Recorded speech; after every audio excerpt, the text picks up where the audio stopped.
This podcast is brought to you by Progressive.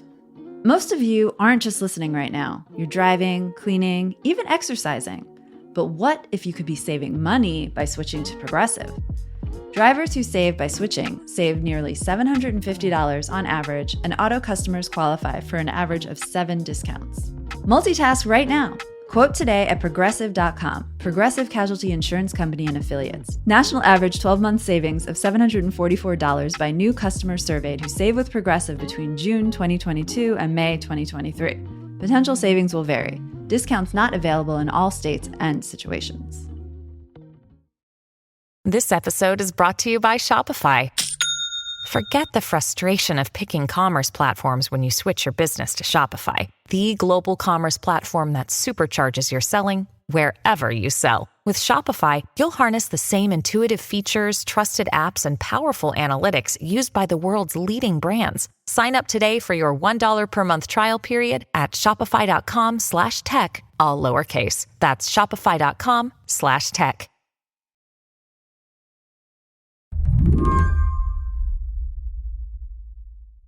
If you wanted to learn about Aruba, the small Caribbean island nation that sits just north of Venezuela, you'd probably be surprised by how much information is out there.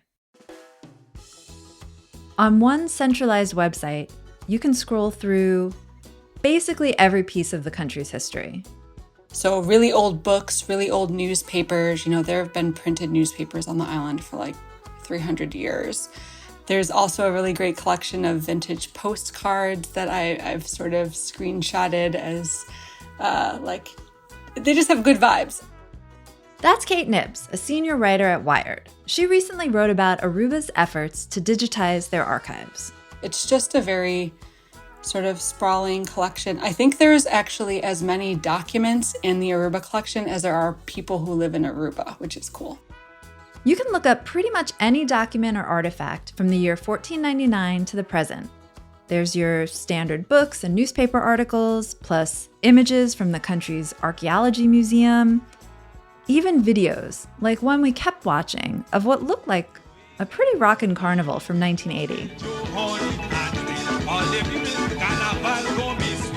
I really want to go to Aruba now. It's a very effective guerrilla tourism campaign, really. You wouldn't think a library would be the thing that lures you to the Caribbean, but there you go. Yeah, I mean, it might be a tourism campaign aimed at dorks, but I'm hooked. This database of hundreds of years of history exists online because of a partnership with a small nonprofit called the Internet Archive. They worked with Aruba to digitize just about every historical document the island had. I mean, is this typical that a small country like Aruba has, a comprehensive digital history available all over the world online? No, and that was one of the reasons why I wanted to write about the partnership that they struck with the Internet Archive, because I think it provides a really great blueprint for smaller nations and just smaller cultural institutions to get all of their work hosted and archived on the internet, because it's like a really resource-intensive process. And like if you're not the US or Germany or like this big sprawling country, you might just not have the resources to do it yourself. But the project also raises questions about longevity.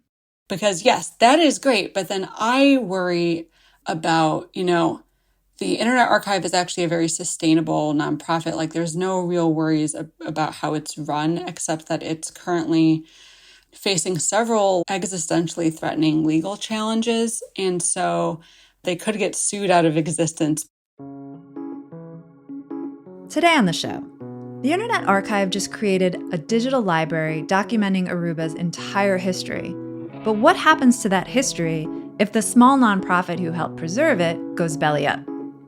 I'm Emily Peck, filling in for Lizzie O'Leary, and you're listening to What Next TBD, a show about tech, power, and how the future will be determined. Stick around.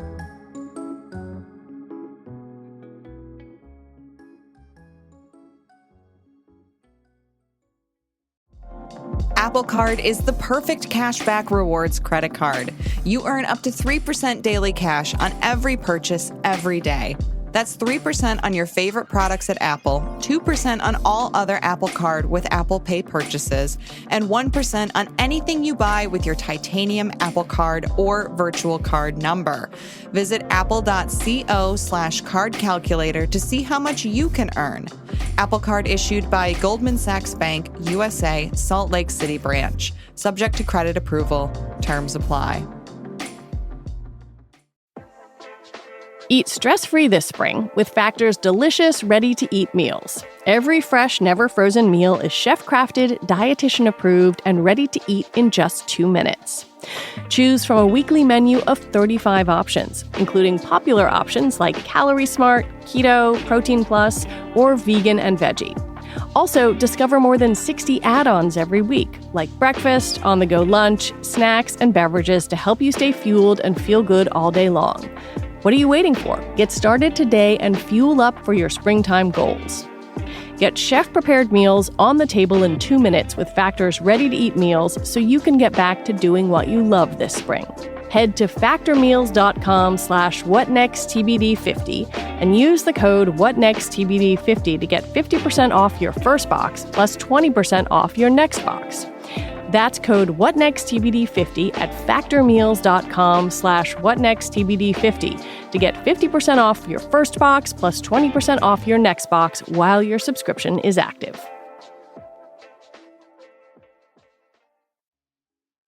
What exactly is the Internet Archive? Why was it founded? What have they done in the past? So the Internet Archive has been around since the mid-90s, and it was founded by a man named Brewster Kahle, and he is really been in the sort of San Francisco information must be free scene for decades. He's very much like a pioneer of putting stuff online. And it was one of the biggest and earliest digital libraries. So it exists to archive our digital world. It also exists to archive things from our physical world so that they are discoverable online, which means, old physical books, old records, old films. They will make sure those are accessible to people on the internet. And it is honestly kind of shockingly central and vital to history on the internet right now in a way that amazes me and sometimes worries me. So you're talking about, I think, the Wayback Machine, which you can look up a website from like 1997 or 2015, which seems increasingly necessary because a lot of these sites now are going out of business and coming down off the internet. But thanks to these guys, you can go and find most web pages from history.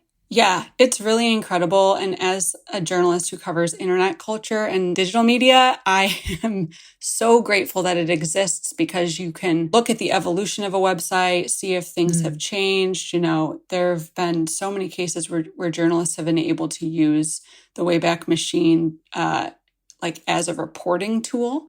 So how did the project in Aruba come to be? That is a very sweet and serendipitous story. There was a woman, Stacey Argondizzo. She worked at the Internet Archive for 13 years, and her family had a timeshare in Aruba, though, that they would go to every year. And honestly, this is like the first time I've ever heard of a timeshare, bringing about something positive in the world. So she loved Aruba. She would go there all the time. And then she started thinking about what they were doing to archive their, treasures, in part because she worked for the Internet Archive. She contacted their National Library and their National Archives and sort of hit it off with this great man named Peter Scholing, who's in charge of the National Library. And they got to talking. And yeah, it's very much a tale of woman walks into Aruba's National Library and walks out with a plan to help digitize it. Amazing. And why was this appealing to Aruba, in particular? So initially when I started reporting this story, I sort of assumed Caribbean island hurricanes, but actually Aruba is not in the path of most hurricanes in the way that other islands are. So it's not really as hurricane centric as I thought, but they are concerned obviously about physical degradation of physical books and artifacts that they have. Also, because Aruba has a very complicated colonial legacy, it was colonized by the Spanish and then the Dutch. A lot of its artifacts are spread out all over the place. It was sort of going to be really hard for Aruba to get it all done on its own. So this was a great opportunity to partner with a nonprofit that had more resources. They were going to Spain, to the Netherlands, the US, to Venezuela. There was quite a few to neighboring islands as well. It was a whole process. How did it work, like on a practical level, to digitize the library? Like what has to happen? Do you literally have to just scan pages of books into the computer? Yeah, it sounds like pretty labor intensive. They have these very cool looking machines. And they're like these V-shaped tabletop scanners. They can be sort of dismantled and put back together if you need to like take it on an airplane or something, but they're pretty large. And yep, you're literally just taking the objects or the books, and there's a bunch of different cameras attached to the scanner, and then you scan them one by one. I don't know how many hours it took, but I'm sure it was pretty time consuming. Aside from the scanning and the scanners, what other resources does the Internet Archive have that made this whole Aruba thing work? So they have a lot of different softwares that have been developed to make physical texts more easily searchable online. I didn't realize this, but apparently it's just like incredibly complex to develop this kind of tool. So the fact that the IA is able to offer it to smaller organizations is great. They do have a lot of different tools that are sort of providing like the backbone and infrastructure of the digital library to make it all like parsable for a regular person who's just clicking around. The Internet Archives are expansive. They have tens of millions of printed materials like books and magazines. There's over 835 billion web pages on the Wayback Machine, plus videos, concert recordings, music. It's so much. I'm always like pretty astounded by the sheer volume of stuff that they're digitizing. They have, like, in addition to the Wayback Machine, during the pandemic, they created this lending library. I don't know how many books were in it, but it seemed pretty huge. They have projects digitizing old films in the public domain.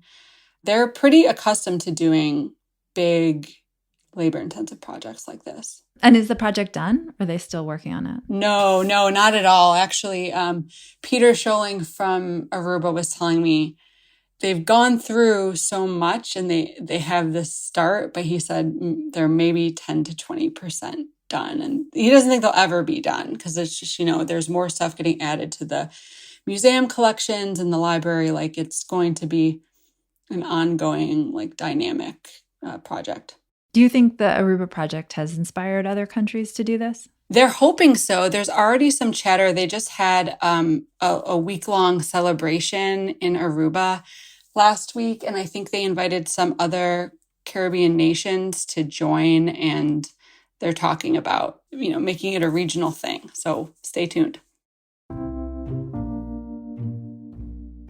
When we come back, could lawsuits against the Internet Archive stop all these plans in their tracks?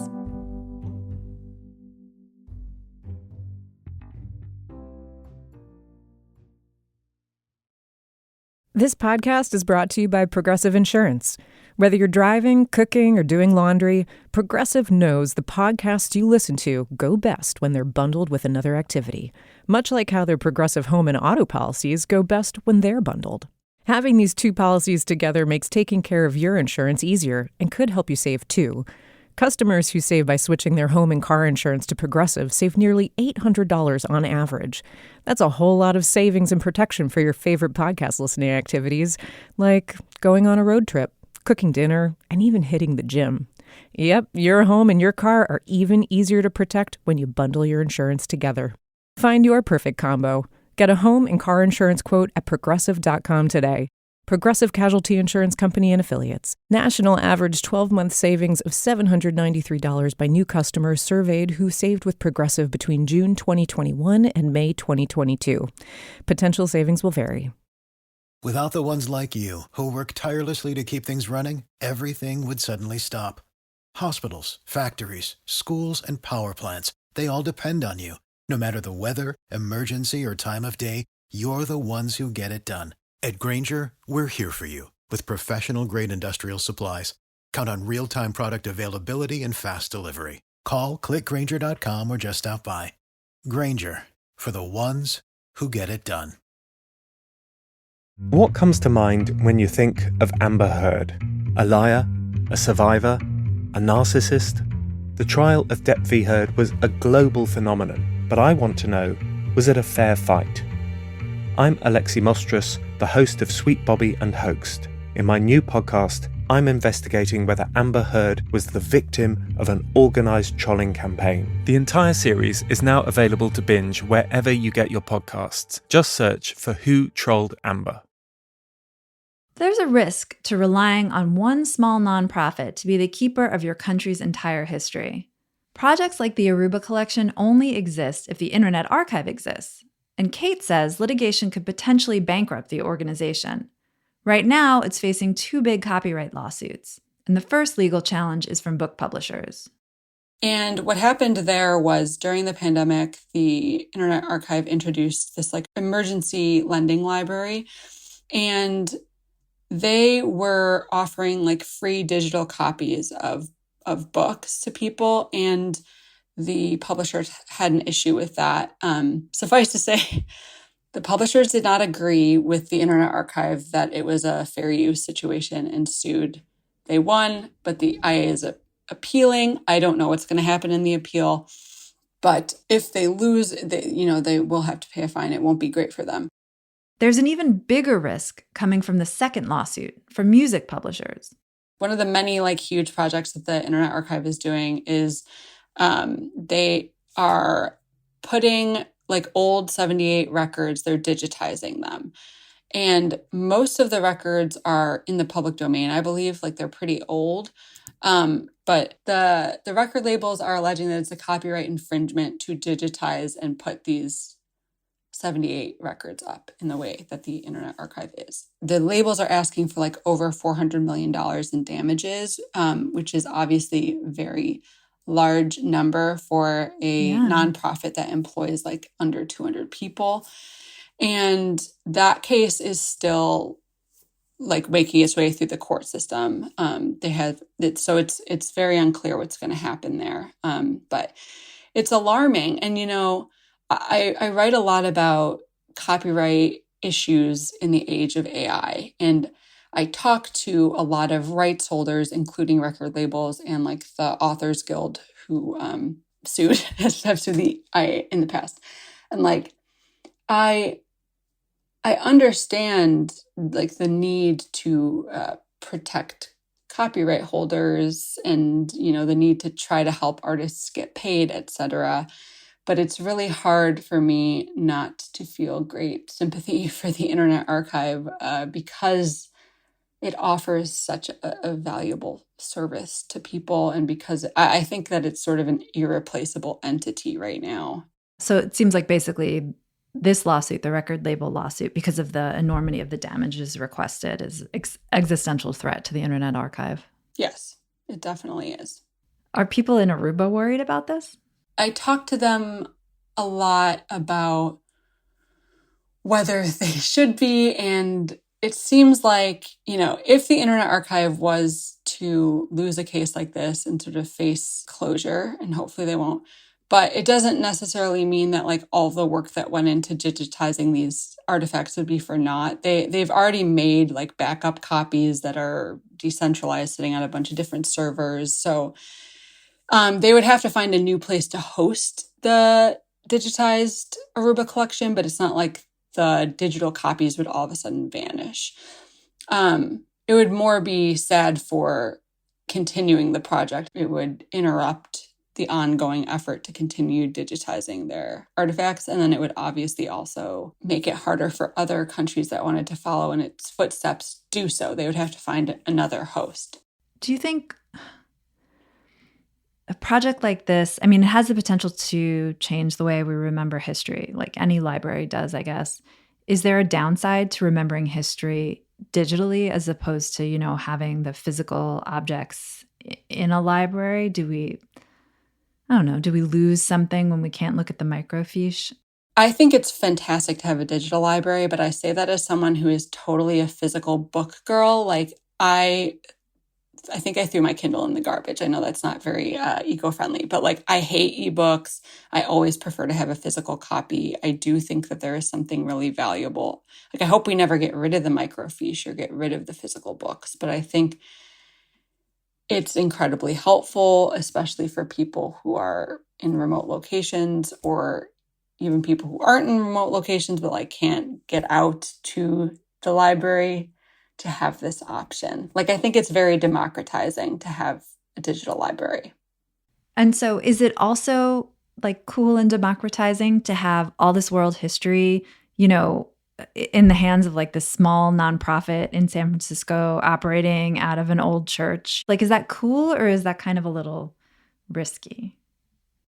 I think it's cool, but I also think it's risky because like I think it's cool because the Internet Archive has been proven to be such a good steward of these kind of materials, but I think we just kind of got lucky that that's the case. Like it's definitely wild to me that this is how we've ended up, that all of our digital history is like entrusted to these groovy people in a church in San Francisco. And I think it's an open question over whether like the benefits outweigh the risks. I talked to this historian, Ian Milligan, who's actually writing a book about the history of the Internet Archive.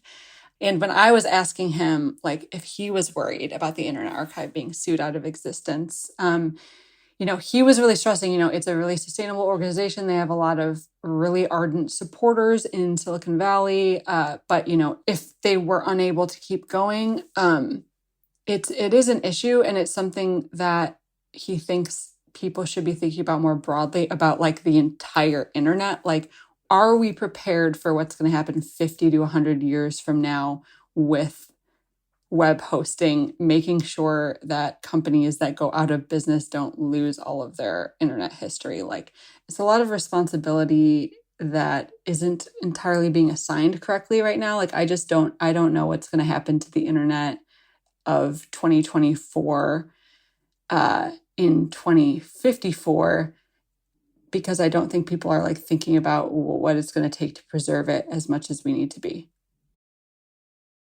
It's kind of crazy to me that the Internet Archive's existence is in jeopardy now, because what it's doing seems so basic compared to what these AI companies are doing right now, hoovering up data from, we don't even know from where, the AI companies are taking data from. I mean, it's not even known what they're doing.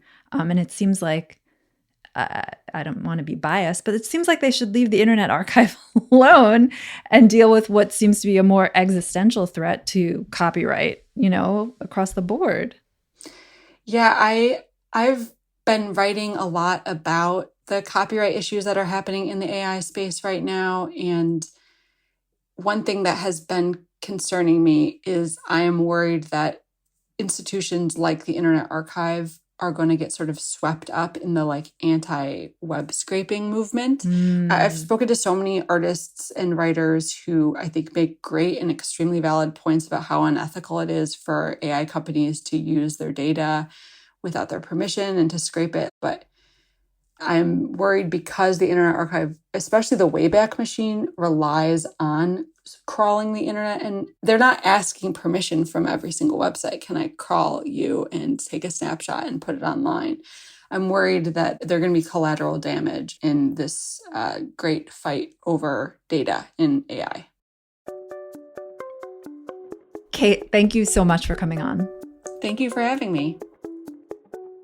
Kate Knibbs is a senior writer at Wired. And that's it for our show today. What Next TBD is produced by Evan Campbell, Anna Phillips, and Patrick Fort. Our show is edited by Paige Osborne. Alicia Montgomery is Vice President of Audio for Slate.